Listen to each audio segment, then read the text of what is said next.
Buenos días, compañeros y docente.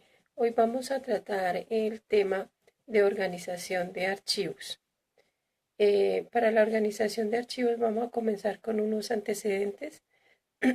Desde la época de 1549 se dio una ordenanza en Sevilla donde trataba temas de organización de archivos. Luego, hacia 1786, se hizo un reglamento de archivos por la Compañía de Jesús eh, en 1986. Con la venida de la Revolución Francesa, trajo consigo el acceso público a los documentos. Ya hacia 1886 se creó el Archivo Nacional eh, y hacia el siglo XX la creación del Archivo General de la Nación y en el 2003 fue la creación de los archivos departamentales, distritales y municipales. Sobre 1996 se creó el Consejo Departamental de Archivos. Parte de la normatividad que vamos a relacionar eh, parte de 1995 con el decreto 2150. Sobre 1999 tenemos la ley 527. En el 2000 aparece la ley 594 y el decreto 1747. Sobre el 2001 aparece el acuerdo 060. Sobre el año 2002 sale la ley 734, el acuerdo 039 y el acuerdo 042. Sobre el 2003 tenemos la ley 794, en el 2005 la ley 962, en el 2009 al 2011 tenemos la ley 1341 y la ley 1437. A partir del 2012 en adelante pues tenemos la ley 1564, la 581, el decreto 019, el 2364, el 2482, el 2578, el 2609 y tenemos una directiva presidencial que es la 04 y dos circulares externas que es la 2 y la 5 entre la más importante, pues, digamos, como un punto de partida que hubo para la organización de archivos, pues sí, definitivamente fue la ley 594 del 2000, que establece las reglas y principios generales que regulan las funciones archivísticas del Estado. Aquí, pues, vamos a hacer referencia a algunos conceptos como archivo que es considerada como un conjunto de documentos independientemente de su fecha, su forma o soporte material, que son acumulados en un proceso natural por una persona o entidad o pública o privada. Acá aparece también el documento de archivo, que viene a ser el registro de la información producida o recibida por una entidad pública o privada en razón de sus actividades o funciones, lo que es un documento electrónico de archivo. Este documento electrónico de archivo es el registro de la información generada, recibida, almacenada y comunicada por medios electrónicos. Para la organización de archivos, pues contamos con varias herramientas como son guías, catálogos, inventarios, índices, tablas de retención, que ya tablas de valoración documental, manuales e instructivos y bases de datos. Por medio de dos decretos, que es el 2578 y el 2609, a partir de estos, pues empezamos a hacer los procesos de elaboración y aplicación de tablas de retención documental para documentos físicos y para documentos electrónicos. Como les comentaba previamente, una de las herramientas son las tablas de retención documental. Estas tablas de retención es una herramienta archivística que permite agrupar la documentación de acuerdo a las funciones propias de cada dependencia y establecer el tiempo de permanencia en cada una de las fases de formación del archivo. Ya para entrar en sí a lo que es la organización documental, que consiste en un conjunto de actividades o procesos que están destinados a la clasificación, ordenación interna, integridad, descripción y sistematización de la documentación, así también como puede ser su limpieza, sistemas de agrupación y almacenamiento adecuado. Dentro de la organización documental, pues vamos a mirar los 4 procesos o actividades grandes que son, la primera es la clasificación, la segunda es la ordenación, como tercer paso tenemos la descripción y como cuarto paso la disposición física. Vamos a comenzar con el primer paso, que es la clasificación documental. Esta es una labor intelectual por medio de la cual se identifican y establecen cuáles son los asuntos o series que componen cada agrupación documental, como son fondos y secciones, y de acuerdo con la estructura orgánica funcional de la entidad. El segundo paso que tenemos es la ordenación documental. Es la ubicación física de los documentos dentro de sus respectivas series en el orden cronológico o alfabético o numérico que se les dé de acuerdo con las características de la documentación y las necesidades. Como tercer paso, tenemos la descripción, que es un proceso de análisis de la documentación que permite su identificación, localización y recuperación para la gestión o para la investigación también. Como último paso, pues tenemos el almacenamiento y la preservación, que es el paso final, permite resguardar esta documentación en unidades de almacenamiento.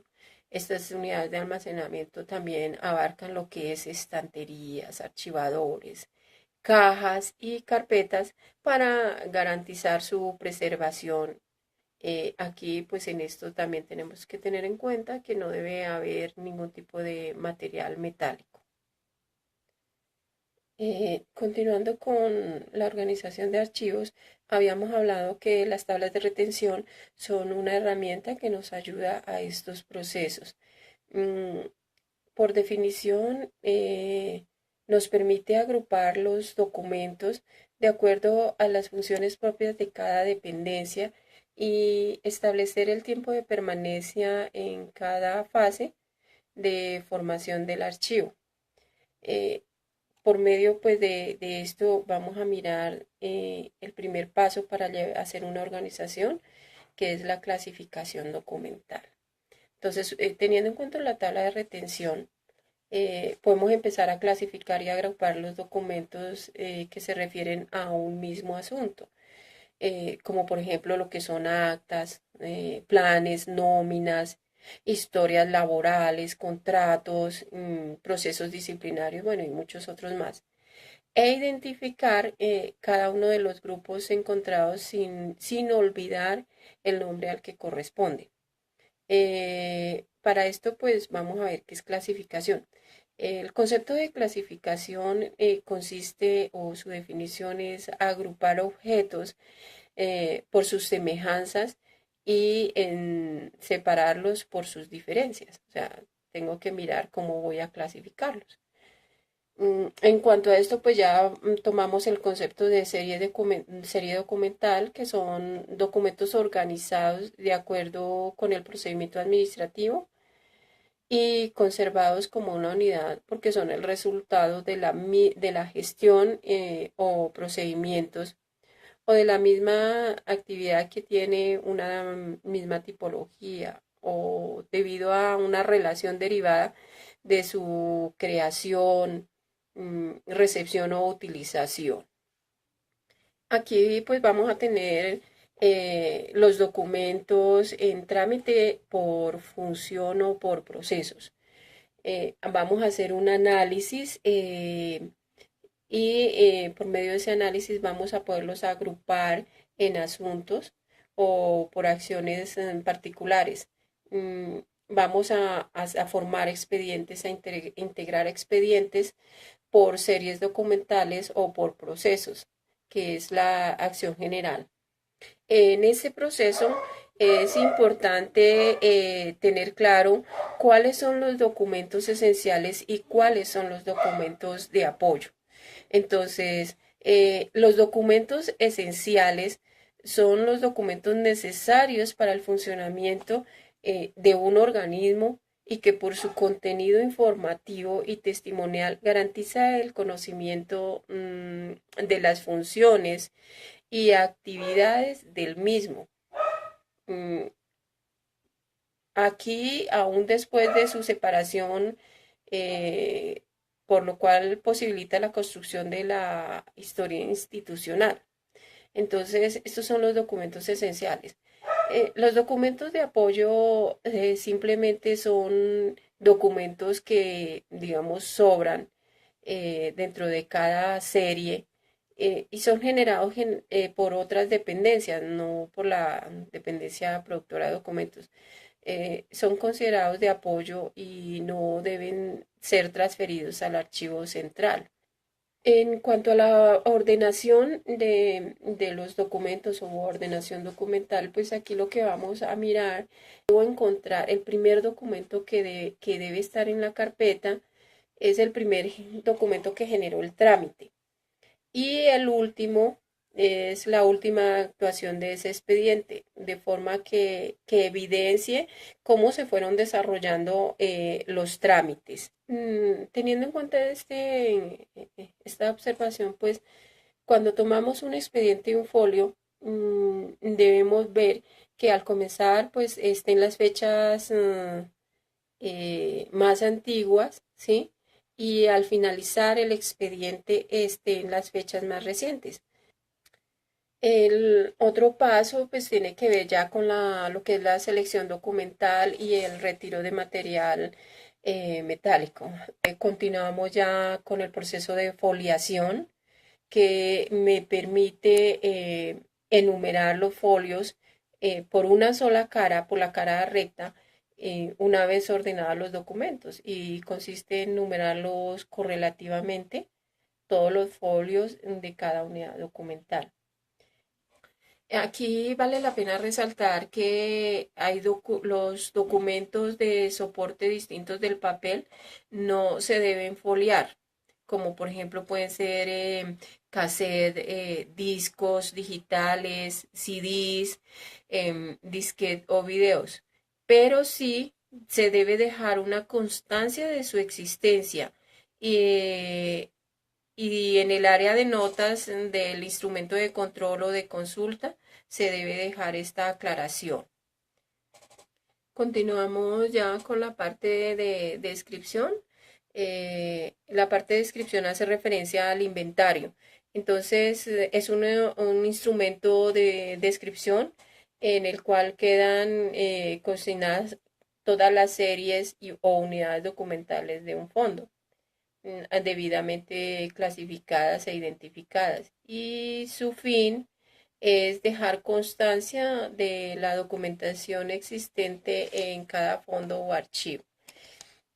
A partir de ellos, pues se apoya la clasificación, el control de trámite, la selección, la transferencia y la eliminación, así como la búsqueda y el posterior servicio de consulta sobre estos documentos. Por último, ya tenemos lo que es el almacenamiento y la preservación, que es pues resguardar los documentos en unidades de almacenamiento, ya pueden ser en estanterías, en archivadores, en cajas y carpetas pues debidamente identificadas para garantizar su preservación y su posterior consulta o investigación. Bueno, dentro de la bibliografía tenemos la socialización de decretos 2538 y 2603 del 2003 de el autor que es John González. También el caso de estudio de la norma ISO aplicada a series documentales de Renfijo Sánchez. Toda la información de la página web del Archivo General de la Nación, los manuales de archivo de Zapata Carlos también.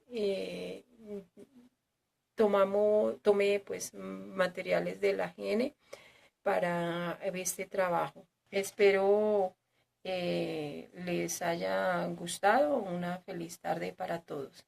Gracias, hasta luego.